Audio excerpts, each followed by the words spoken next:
Hello friends, good morning. Now आज का हमारा टॉपिक है एरे।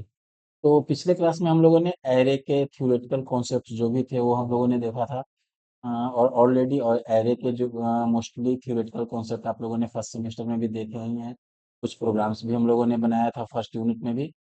अब हम लोग यहाँ से एक्चुअल डेटा स्ट्रक्चर से रिलेटेड प्रोग्राम्स बनाने का कोशिश।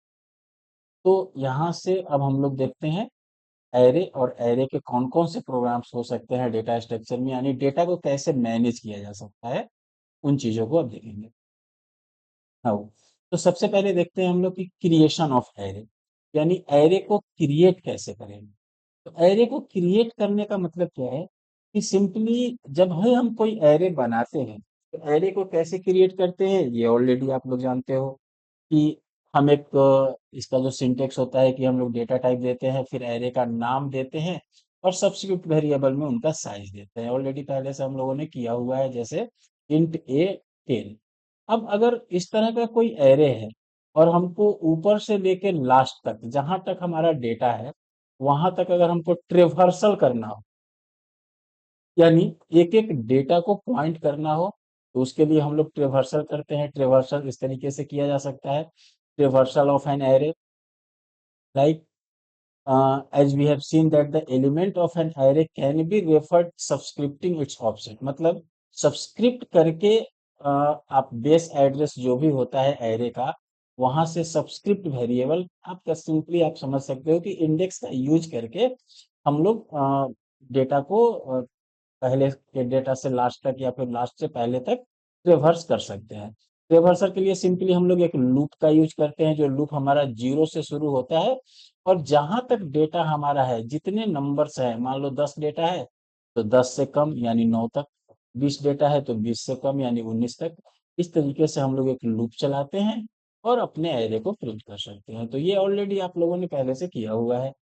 नाउ अब हम लोग कुछ ऐसा प्रोग्राम बनाएंगे कि सपोज करो हमारे पास एक एरे है, एम्प्टी एरे है जिसका साइज बहुत बड़ा है, अनलिमिटेड साइज का।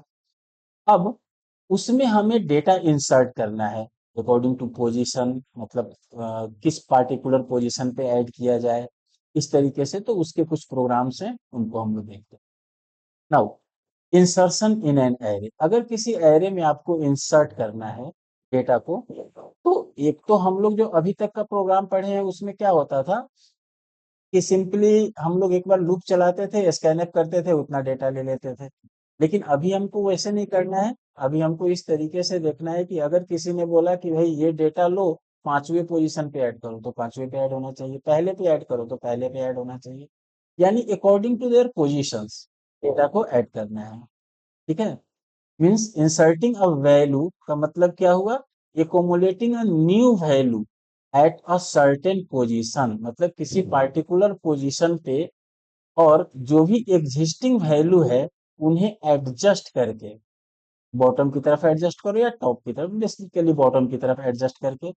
इसका मतलब क्या हुआ, अ, जैसे ये अभी देखो, ये जो डेटा है या ये जो प्रोग्राम की बात हम लोग कर रहे हैं ये थोड़ा सा डिफरेंट टाइप का होगा। जैसे एक हम नॉर्मल देखते हैं, सपोज हमारे पास ये एक एरे है। मान लो एरे में तीन चार डेटा है हमारे पास, 5 2 7 8 समथिंग। अगर किसी ने हमको बोला कि 4 ऐड करो तीसरे पोजीशन पे, सपोज किसी ने बोला कि 4 ऐड करो थर्ड पोजीशन पे, तो इसका मतलब क्या है, हमारा कोड किस तरीके से काम करना चाहिए, जो 8 को नीचे शिफ्ट करे, 7 को फिर नीचे शिफ्ट करे, और इस थर्ड पोजीशन पर आकर यहाँ पर 4 ऐड करे। लाइक इस तरीके से हमारा प्रोग्राम होना चाहिए। नाउ तो उसे हम लोग बोलेंगे एरे का इंसर्शन अकॉर्डिंग टू पोजीशन। क्योंकि एरे हमारा स्टैटिक स्ट्रक्चर होता है और जो भी हम इंसर्ट करेंगे डेटा, उससे एक्चुअल फिजिकल साइज में इंक्रीज नहीं होता है। एक्चुअल तो साइज ऐसा है, क्योंकि ये स्टैटिक डेटा स्ट्रक्चर है, तो एक्चुअली जितना इसका साइज है उतना ही रहेगा, उससे न बढ़ेगा न घटेगा। अगर हम लोग इसमें डेटा इंसर्ट करते हैं, उसका सिंपल सा मीनिंग है कि we just increase the number of valid value. हम लोग एक वैलिड वैल्यू, देखो जैसे होता क्या है कि एरे का साइज मान लो 100 भी हो सकता है, लेकिन सपोज करो डेटा 5 ही है, तो अगर हम उसमें एक डेटा डालेंगे तो 6 हो जाएगा। 100 से 101 नहीं होगा, क्योंकि 100 तो हमारा मैक्सिमम साइज है। अगर एरे हमारा फुल है तो फिर वैल्यू, जो भी वैलिड वैल्यू है उसे वो इंसर्ट नहीं कर पाएगा, या valid value then a new insert will remove the last value present in the array. अब ये तो अपने ऊपर है कि हम कैसे भी प्रोग्राम बना सकते हैं, या तो लास्ट डेटा को रिमूव करेंगे, क्योंकि एरे की साइज को नहीं बढ़ाया जा सकता है। तो एल्गोरिदम के हिसाब से हमारा इंसर्ट ऑपरेशन, अगर हम डेटा को इंसर्ट करते हैं किसी पार्टिकुलर पोजीशन पे, तो उसके नीचे का जितना भी डेटा है उन सबको हमें पुश करना पड़ेगा, पुश डाउन, सबको एक एक स्टेप नीचे करना होगा, और इस हिसाब से आपका एरे कैलकुलेट होगा। नाउ एक पहले प्रोग्राम अभी हम लोग देखते हैं, छोटा सा प्रोग्राम, उसके बाद फिर उसको सिस्टम पे बनाने का कोशिश करेंगे। पहले थोड़ा समझते हैं।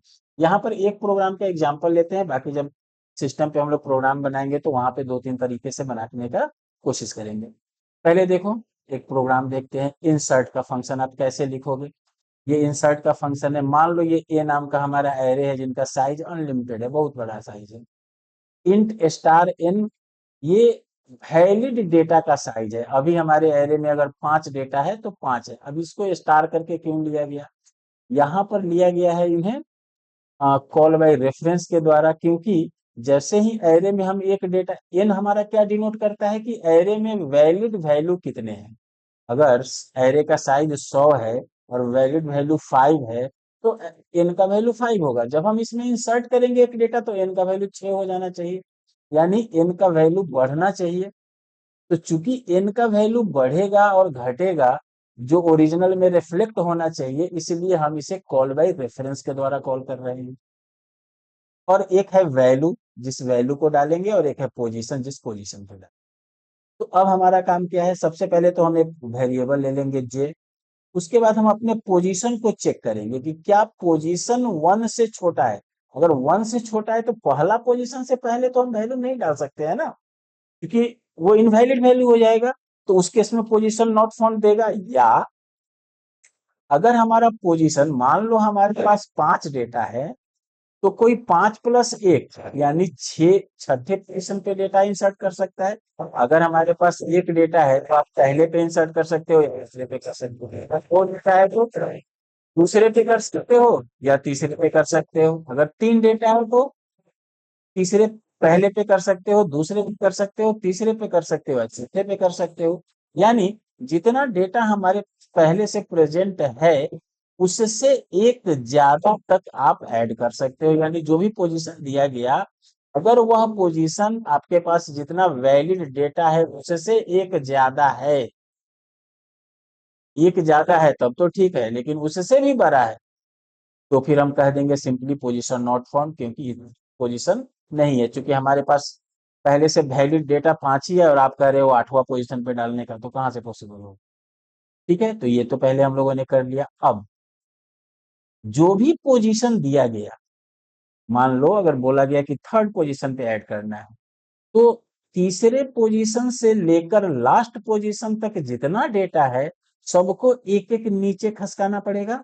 तो यहाँ पे हमको रिवर्सल लूप चलना पड़ेगा, यानी कि अगर हमारा इस तरह से डेटा है तो सबसे पहले हम ऊपर से तो नहीं खसका सकते हैं ना, नीचे वाले को नीचे करेंगे फिर इसको नीचे करेंगे, ऐसे। यानी लूप हमको नीचे से चलाना पड़ेगा। इसलिए स्टार एन, स्टार एन का मतलब क्या है? जहां तक हमारा डेटा है। और ये लूप कब तक चलेगा? जब तक जे हमारा बड़ा है पी से, पोजीशन से बड़ा है तब तक, और आई प्लस प्लस। और फिर हम लोग यहाँ पर जे में ए J-1 एक पीछे वाले वैल्यू को डालते जाएंगे, डालते जाएंगे, डालते जाएंगे, करते करते जैसे ही ये ऊपर पहुंचेगा, जैसे ही ये ऊपर पहुंचेगा, तो उस केस में हम वहां पर जाकर ए ऑफ जे पर अपना वैल्यू डाल देंगे और एन को प्लस प्लस कर देंगे, एन को एक बढ़ा देंगे। तो इस तरीके से हमारा इंसर्ट हो जाएगा किसी भी पोजीशन पे। ठीक है, इसके अलावा और भी हम लोग देखेंगे, दो तीन और भी इंसर्ट करने का कोशिश करेंगे प्रोग्राम जब हम लोग इसका पढ़ेंगे तब, जिसमें हम लोग इंसर्ट फर्स्ट, इंसर्ट लास्ट, ये तो इंसर्ट मिडिल का एग्जांपल है, पोजीशन के हिसाब से वो भी देखेंगे। एक और इंसर्शन का टेक्निक है, आ, थोड़ा सा डिफरेंट टाइप से, इंसर्शन इन सॉर्टेड एरे। तो थोड़ा इसके बारे में भी समझते हैं। इंसर्शन इन सॉर्टेड एरे का मतलब क्या है?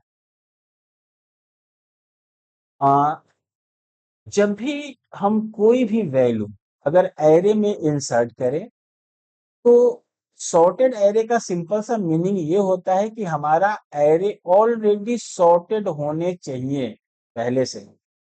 यानी अगर एक भी डेटा नहीं है तब तो कोई बात ही नहीं है, या फिर एक डेटा है तो एक डेटा तो अपने आप में सॉर्टेड है। अगर दो डेटा है तो छोटा वाला ऊपर होना चाहिए, बड़ा वाला नीचे। कहने का मतलब ये है कि और अगर 5 या 10 या कितना भी डेटा है और हम कोई दूसरा डेटा उसमें डालने का कोशिश करें, तो जितने भी बड़े वैल्यू है वो सब नीचे पुश हो जाए और वो अपना जगह खुद फाइंड कर ले कि उसे किस जगह पे एडजस्ट होना चाहिए और उस जगह पे वो इंसर्ट करे। तो इसे हम लोग बोलते हैं इंसर्ट इन सॉर्टेड। इंसर्ट इन सॉर्टेड एरे का मतलब क्या है, एक बार जस्ट यहां से समझते हैं। जैसे मान लो हमारे पास पहले से ये एरे है, ठीक है। जब हम पहला डेटा देंगे तो यहाँ पे आ गया सपोज 5। फिर जैसे ही हम दूसरा डेटा देंगे तो अब वो चेक करेगा क्या दूसरा डेटा इस 5 से बड़ा है। अगर बड़ा है तो नीचे आ गया। लेकिन अगर अगला डेटा 5 से छोटा है तो पहले 7 को नीचे करेगा, फिर 5 को नीचे करेगा, और तब यहाँ पे अपना नया वाला डेटा डालेगा 3। अगर डेटा हमारा सपोज करो किसी ने बोला 6 ऐड करो, तो ये खुद से 7 को नीचे खींच लेगा और इस जगह पे 6 डालेगा। तो इसे हम लोग बोलते हैं इंसर्ट इन सॉर्टेड एरे। इस केस में सबसे मेन चीज ये है कि हमें पोजीशन देने की जरूरत नहीं है। पोजीशन देने का कोई जरूरत नहीं है, क्योंकि वो खुद से पोजीशन फाउंड कर लेगा। देखो analysis, the best possible case occurs when the item is inserted at the last position. ये तो सबसे बढ़िया पोजीशन है कि लास्ट पोजीशन पे ऐड करना है, तो किसी को हमको मूव डाउन करने की जरूरत नहीं पड़ेगी। और वर्स्ट सिनेरियो क्या होगा, अगर एलिमेंट को हमको फर्स्ट में इंसर्ट करना होगा तो सारे डेटा को एक एक नीचे खींचना होगा। In this case all the elements are move down. तो जितने भी डेटा होंगे उतना बार आपका लूप एग्जीक्यूट करेगा इस केस में, और जब जब लूप एग्जीक्यूट करेगा एक एक डेटा को नीचे खींचेगा। तो अगर इंसर्शन स्टार्टिंग में हो, फर्स्ट पे हो, तो कॉम्प्लेक्सिटी बढ़ेगी क्योंकि ज्यादा डेटा को शिफ्ट करना पड़ेगा। इसका अब एक छोटा सा एक इसका भी प्रोग्राम पहले यहाँ देख लेते हैं, उसके बाद हम लोग चलेंगे सी के इन्वायरमेंट में, वहां पे इन सारे प्रोग्राम्स को रन करा के देखा जाएगा। तो यहाँ देखो, इंसर्ट सॉर्टेड। अब इसमें हमने एक तो एरे लिया और एक साइज लिया, ये तो फिक्स है, और एक वैल्यू लिया। यहाँ पर हमें पोजीशन की जरूरत नहीं है क्योंकि ये पोजीशन खुद से फाइंड कर लेगा। हमने इसमें क्या किया, एक जे नाम का वेरिएबल लिया लूप चलाने के लिए, और यहाँ पर चेक किया कि क्या star of n equal to 0 है। स्टार ऑफ एन 0 होने का क्या मतलब है?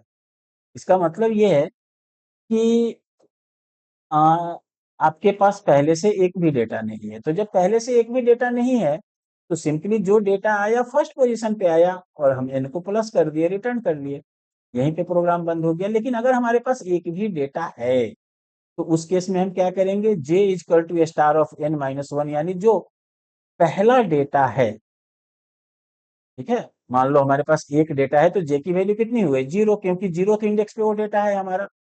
अब हम लूप चलाएंगे कहां से, जब तक जे हमारा 0 से बड़ा है और ए ऑफ जे जो है वो हमारे वैल्यू से बड़ा है। तो इतना तक लूप चलाएंगे, इतना तक लूप चलाएंगे और डेटा को एक एक खींचते जाएंगे नीचे। ये डेटा को एक एक नीचे खींचते जाएगा। जब सारा डेटा नीचे चला गया तो उस जगह पे वह ए जे प्लस वन इजकल टू भी, वहां पे जो जगह बचा वहां पे एडजस्ट करेगा और स्टार एन प्लस प्लस कर लेगा और रिटर्न कर देगा। तो इस तरीके से अगर हम काम करते हैं तो हमारा इंसर्शन इन शॉर्टेड एरे हो जाएगा। नाउ आज के क्लास में हम लोगों ने देखा कि एरे में डेटा को इंसर्ट कैसे करते हैं। अब नेक्स्ट क्लास में हम लोग देखेंगे इन्हीं सारे डाटा को। नेक्स्ट क्लास में हम लोग ट्रेवर्सल और इंसर्शन इन दोनों का प्रोग्राम बनाएंगे। वहां पे थ्योरेटिकल चीज नहीं पढ़ेंगे, वहां पे सिर्फ इनके प्रोग्रामिंग करेंगे। और फिर उसके बाद हम लोग डिलीशन पढ़ेंगे, फिर उनका प्रोग्राम करेंगे। उसके बाद फिर सर्चिंग हो गया, मर्जिंग हो गया, वन बाय वन करते हैं।